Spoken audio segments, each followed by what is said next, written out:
cet accent de l'Occident qui me harcèle et me martèle. Halo semuanya, saat ini tepatnya 5 Juni 2021. Aku Gusti sama teman saya lagi ada di Kembang Jepun. Kamu tahu gak sih Kembang Jepun itu apa? Jadi buat kalian yang belum tahu apa itu Kembang Jepun Surabaya, nah jadi Kembang Jepun Surabaya ini adalah kawasan pecinan yang ada di Surabaya dan kabarnya sudah dibangun sejak abad ke-18 pada masa pemerintahan Denmark. Terus juga menurut info yang beredar nih, Kembang Jepun itu katanya kawasan perdagangan pertama yang ada di Surabaya loh. Keren banget sih itu.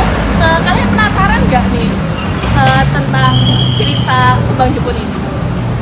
Gimana kalau kita kasih tahu aja?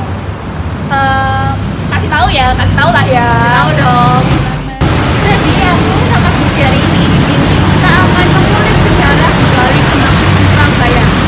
Betul banget gitu Sel. Jadi kalian kan pasti penasaran ya, kita semua penasaran tentang sejarahnya Kembang Jepun. Dari apalagi di sini tuh banyak bangunan cagar budaya.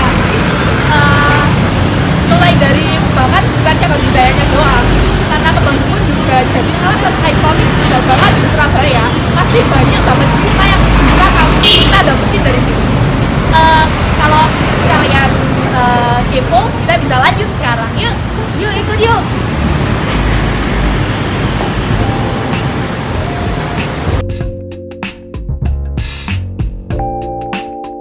Tadi namanya siapa, Bu? Mbak Bu, Sudah di sini dari tahun yang mulai kecil sampai tinggal orang tua 30 tahun ya, Bu? 30 tahun. Berarti kalau Ibu tahu nggak, mungkin ada sedikit sejarahnya Kembang Jepun yang bisa Ibu ceritain, kayak dulu itu jualannya apa aja di sini? Dari ini warung pakai nasi bungkusan. Berarti warungnya juga sudah 30 tahun ini, Bu? Iya. Kalau di sini tuh biasanya ramenya jam berapa tuh, Bu? Ya mulai pagi gini rame sampai jam 12 tok. Sorenya enggak, Bu? Mulainya tutup saya. Jam 2 sudah tutup. Terus kalau di sini itu kan sekarang banyak toko alat tulis gitu ya, Bu ya. Kalau dulu itu juga seperti itu atau beda? Ya sama di dulu. Cuma agak sepi sekarang. Kalau dulu itu sebelum pandemi itu ramai atau enggak, Bu? Ada bedanya enggak sekarang? Ya lain Mbak sama sekarang Mbak. Dulu ya rame penuh. Jauh banget ya, Bu, bedanya? Iya jauh. Menurut Ibu sendiri daya tariknya Kembang Jepun ini apa sih, Bu? Dari sekarang atau dulu, kayak yang bikin orang-orang banyak datang ke sini tuh apa, Bu? Di sini kayak lengkap. Ada latar apa tuh? Gesel ada, plastik, kan komplit Bang Jepun. Terus kok bisa dari dulu sampai sekarang itu kayak kan banyak kayak toko-toko lama gitu ya, Bu? Kayak Iya banyak bangunan iya. dulu ini kok bisa disebut kampung pecinan, kira-kira Ibu tahu nggak? Ya tak tahu aku. Kalau dibandingin dari 10 tahun yang lalu sama sekarang, kira-kira bedanya yang paling kelihatan itu apa ya, Bu? Kalau menurut Ibu sendiri? Ya dulu rame Mbak, sekarang kan sepi gitu aja. Cuma bedanya dari rame sama sepinya itu aja, Bu. Kalau dari yang dijual tadi kan Ibu bilang sama aja, ya? Iya. Saya boleh tahu namanya Bapak? Mat Saleh. Bapak kalau di Surabaya, Bapak kan dari Madura ya? Iya. Kalau di Surabaya ini tinggal di mana? Bola Banteng. Bertanggal 27. Oke. Bapak sering lewat-lewat Oh iya, atau nganter-nganter ke Iya, Madura? wis panggone, Mbak. Oh, Bapak pangkalannya di sini? Iya, gitu ya? iya. Kalau misalkan biasanya Bapak kirimnya apa? Makanan atau Sembarang, Mbak. Lebih sering apa? Karena ini Tokopedia, terserah jadi order dari atas. Kalau sini perdagangannya rame. Tanya perdagangan apa? Kalau apa itu kain, daging komplit, super komplit di sini, Mbak. Sampai tanya apa? Bapak sudah di sini dari berapa lama? Tahun 90-an. Kalau apa? Dulu kan saya beca, Mbak. Oh, Beca. becak bentor.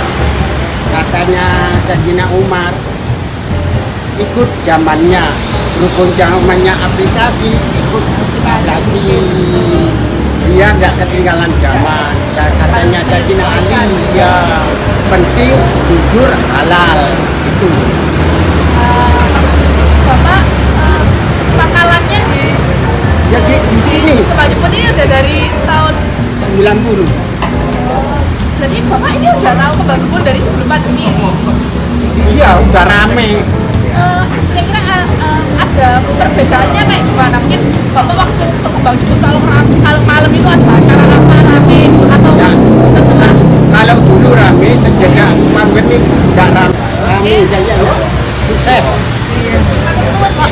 Ibu namanya siapa nggih Bu kalau boleh tahu? Ibu Munawaro, Kalau Bapak Bapak Haji Royhan, suami istri nggih Bu? Inggih.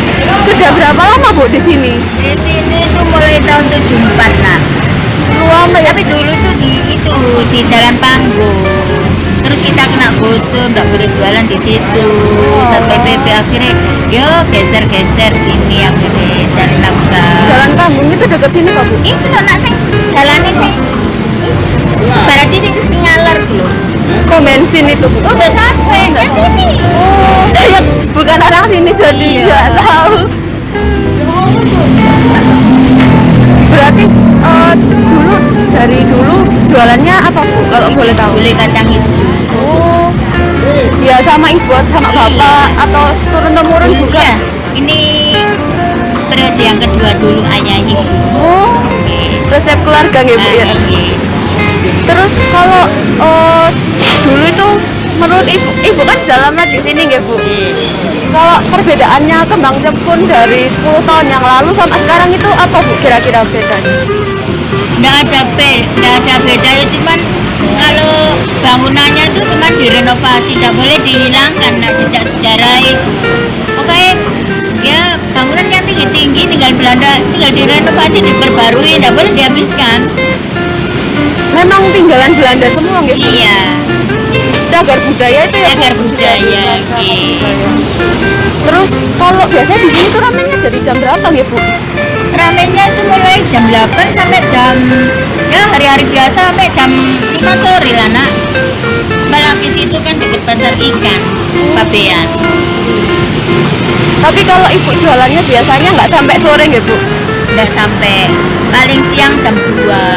Tapi alhamdulillah itu mungkin rezeki anak-anak yang ini wis habis. Oh, oke, alhamdulillah. Terus kalau sekarang itu kan Kembang Jepun isinya kalau saya lihat-lihat tadi sama teman-teman kan kayak jualan alat tulis gitu-gitu ya Bu, kain. alat tulis, terus anak apa itu? Kayak seperti pancing, alat perikanan, guna-guna. Dari dulu juga seperti itu ya Bu jualannya. Iya. Soalnya kan kalau dilihat-lihat kayak Plastik. tokonya lama gitu ya Bu Ah, iya. modelannya. Terus kalau sepengetahuannya Ibu ada nggak sih alasan kenapa kok Kembang Jepun ini masih dipertahankan sebagai kayak kawasan pecinan istilahnya kan ya Bu ya Iya. kayak. Soalnya apa ya? Sini kan dulu kan bersejarahnya 10 November Jembatan Merah itu. Jadi kalau tiap tanggal 10 November diperingati kita berbunga kadang-kadang deh Jembatan Merah itu. Oh gitu. Sampai sini juga toh Bu? Enggak, Jembatan Merah aja tak berbunga. Tapi kalau hari apa? Hari jadi Kota Surabaya di sini pusatnya. Ngapain aja Bu biasanya kalau Hari jadi Surabaya tuh ya itu apa? Rujak ulek lho nak, festival rujak ulek. Terus ana kayak pokoknya festival rujak ulek ya semua dodol sembarang alir. berarti memang kayak apa ya istilahnya memang buat Sejarah. bersejarah jadi dibuat budaya-budaya itu. Nah kalau menurut Ibu sendiri sejak pandemi ini sama sebelum pandemi sama sekarang itu bedanya apa Bu? Kalau Ya, ada pengurangan titik lah nak. Dulu orang-orang itu apa ya istilahnya, tapi ini agak lumayan. Dulu kan bebas, sekarang kan ada apa pembatasan. Jadi orang kadang dari luar kota jarang belanja-belanja sini, agak berkurang. agak berkurang kadang-kadang. Ramenya juga lah Bu, kayak orang-orangnya yang datang itu lebih rame dulu mungkin. Iya. Tapi ini agak lumayan daripada sing Covid yang dulu. Oh iya, yang Kan awal-awal. Nggih. agak takut itu. Nggih. Tapi sekarang ya sudah Sudah berangsur membaik. biasa, Ya. seolah-olah biasa gitu loh, Nak. Kalau Ibu sendiri jualannya dari hari apa Bu? Setiap hari nopo? Tiap hari, kecuali kalau apa itu nek capek gitu. Nggih. Terus kemarin kalau Ramadan ibu libur sebulan penuh. Karena kan waktu nggak jual waktu buka Bu, biasanya orang-orang nyari takjilan gitu nggak jual. Enggak, Nak, ibu cuma jual siang. Ibu tinggalnya di mana ya Bu kalau boleh tahu? Dari Jalan Sedayu, tahu Jalan Sedayu, kawasan Jalan Demak, denger? Jalan Demak. Oh teman Iya. saya yang itu yang Demak, tahu. Jalan Demak. Nggih. Nggih, kawasan situ. Berarti kalau kerja dari Jalan Sedayu ke sini nggih. Dorong. Dorong. Iya. Sama bapak nggih. Kawasan Kembang Jepun merupakan kawasan kota lama yang dikenal dengan nama Kota Bawah sejak abad ke-18. Dari masa ke masa terdapat pembaruan arsitektur gedung-gedung yang ada di kawasan ini. Namun, pembaruan tersebut masih mempertahankan ciri khas arsitektur peninggalan Belanda. Bangunan di kawasan Kembang Jepun masih dilestarikan karena menjadi cagar budaya di kota Surabaya. Cagar budaya yang dilakukan di kawasan ini tak hanya meliputi arsitektur bangunannya saja, tetapi juga beberapa eksistensi kebudayaannya masih berjalan hingga saat ini. Salah satu kebudayaan yang masih bertahan eksistensinya adalah Festival Rujak Ulek. Festival ini merupakan perayaan tahunan yang berlangsung di kawasan Kembang Jepun. Kawasan Kembang Jepun merupakan kawasan tersibuk di kota Surabaya karena lokasinya yang strategis untuk melangsungkan aktivitas bisnis. Kegiatan bisnis di kawasan ini biasanya berlangsung mulai pukul 8 pagi hingga pukul 5 sore. Pada siang hari, kawasan ini menjadi pusat perdagangan yang menjual berbagai macam kebutuhan seperti alat tulis kantor, bahan tekstil, dan fashion. Sedangkan di malam hari, kawasan ini berubah menjadi tempat hiburan yang sangat indah. Namun, seiring dengan berjalannya waktu, kawasan Kembang Jepun tidak lagi seramai pada saat pemerintahan kolonial Belanda. Terlebih lagi semenjak munculnya pandemi di Indonesia, pemasukan para pedagang di kawasan ini mengalami banyak penurunan.